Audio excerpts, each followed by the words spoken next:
Breaking news! NASA has just released a D&D adventure out of nowhere, and apparently the Hubble Space Telescope has gone missing. Wait, hold on a second. Wait, I'm not supposed to say that. Okay, so the Hubble Space Telescope didn't go missing, I think, but NASA did release a D&D adventure. Why? Why not? Probably is what they were thinking, because I think it's pretty cool. The premise is that you are employees at NASA, and you literally get isekai'd to a fantasy world where magic is powered by dark energy. Absolutely bonkers, I know. They say that it's a 4 to 7 player level 7 to 10 character adventure, which is interesting because I would think that they would go for a level 3 to 5 beginner friendly adventure.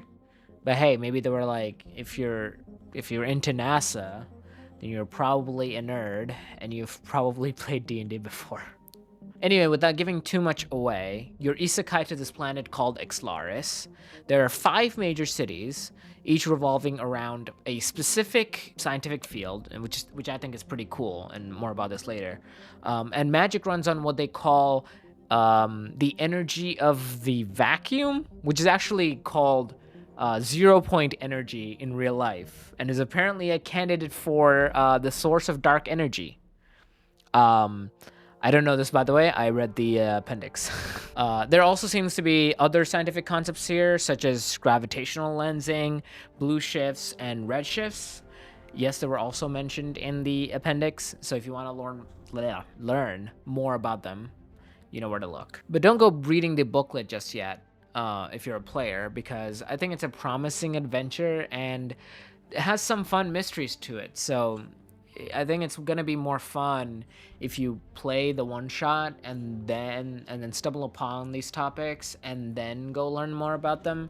I would say it'd be more immersive. I mean, the concepts are based in real life, but truly, I think it would be more immersive. The one shot seems to cover good ground as well.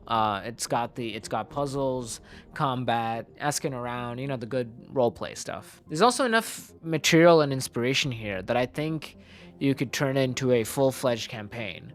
And I think the Ixlaris subreddit that popped up would agree with me. User Local Mammal has 2 thoughtful posts up right now that I really like. One of them kind of adds lore details that I think that the one shot doesn't cover, but I think like are useful when you want to add more flavor to the adventure. The other is more practical stuff that you would need to run it as a D&D 5e adventure. The booklet is designed to be system agnostic, which means this is work you would need to do to have it run as a D&D 5e adventure. I do like that they implemented it as system agnostic, because I think that encourages the play of other role-playing systems, and which I think is always good.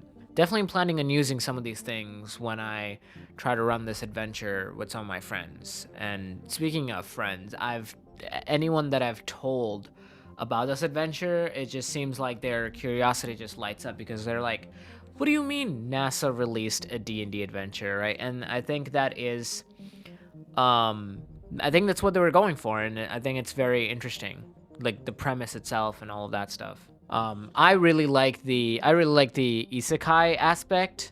I call it isekai, but spoilers, it's more like Avatar. But having a NASA job and also having to fight fantasy creatures sounds really funny to me. The one shot also only covers one of the 5 major cities, so even to start with, you have 4 other cities they could potentially take the adventure to, with the scientific fields that they're based on or built around to be inspiration for where to take the campaign next. And if all else fails, the subreddit probably has some good inspiration they can take from. So what are you waiting for, employees of NASA? Go gather your friends, book a 3 to 4 hour session, pat yourself on the back if you actually managed to pull this off so far, and go explore space.